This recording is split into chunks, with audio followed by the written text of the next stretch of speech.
Hello, Lynx players.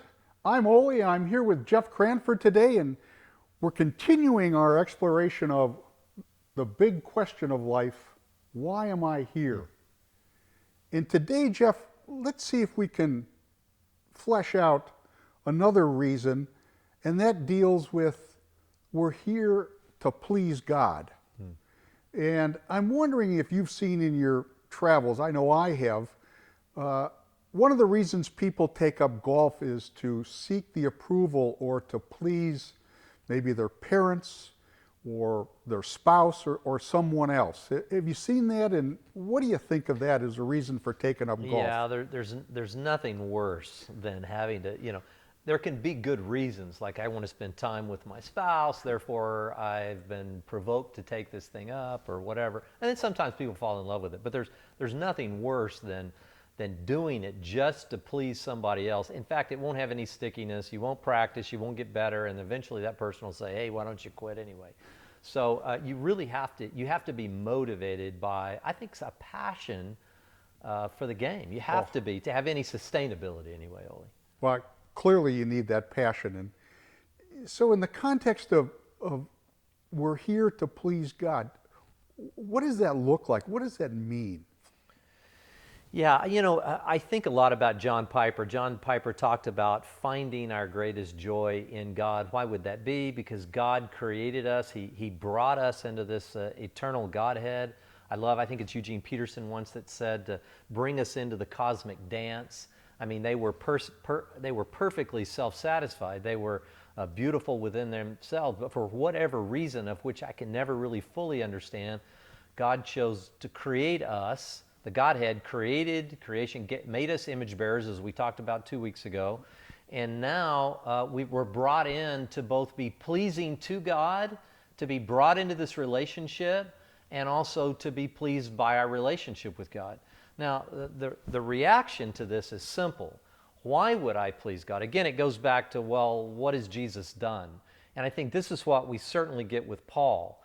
Paul writes in his letter to Colossae, listen to what he says in Colossians 1:9. He says, for this reason also, since the day we heard of it, we've not ceased to pray for you and to ask that you may be filled with the knowledge of his will and all spiritual wisdom and understanding, a little bit of the seeking that we talked about last week, so that you will walk in a manner worthy of the Lord, to please him in all respects, bearing fruit in every good work and increasing in the knowledge of God. So, and Paul says elsewhere, I think it's 2 Corinthians chapter 5, he says, I make it my ambition to be pleasing. So once we understand what Jesus did, the natural reaction to him giving his life for us, to redeem us, restore us, to make things right with God again, to justify us before God, the natural reaction is, well, what can I do for you? I think it's innate within just human relationships.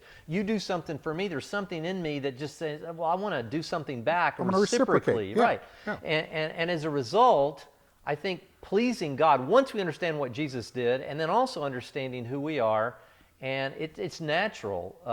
Why am I here? And then what am I supposed to be here? Well, to be pleasing to God as a reaction to what he's done for us. Well, Jeff, I love that, but I can see a danger there, and I'm wondering how we avoid it. And the danger I see is that it maybe becomes a rote checklist. We check the boxes and it becomes very legalistic in terms of I've done what I need to do to please God. How do we avoid that, and what does it look like if we're really working to please him? Yeah, and that gets back to just how am I saved, right? If you think that somehow you're saving yourself or you owe something, I think it's passion. And it gets back to what we were talking about with golf. If you get into golf because you're just trying to please someone, but it never works. But once you get enraptured with the game, you hit that first solid 7-iron that goes however far and has a little backspin and stops close to the hole, and you make the putt. I mean, you're just hooked. And I think that's what Paul has happened. It's not just reciprocity. It's a driving passion.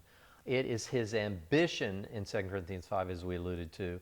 And look, you just want to be pleasing. I mean, there are places where I feel like I need to be pleasing to this person here, reciprocally. But then there are those places that you just so desire to please the other person because why? Because you are in a love relationship with that person. So in the end, it's Jesus' sacrifice of himself for us that ought to be kindling that flame in us that says, I want to please you in reciprocity and because I love you. That's right. And that's one of the reasons Paul says, I have determined to know nothing among you but Jesus Christ and him crucified. A lot of people try to get the barbaric nature of the cross out of the way. This is about a love relationship. The love relationship, as you just put it so beautifully, is kindled once we can rivet ourselves on what Jesus did on that cross on our behalf.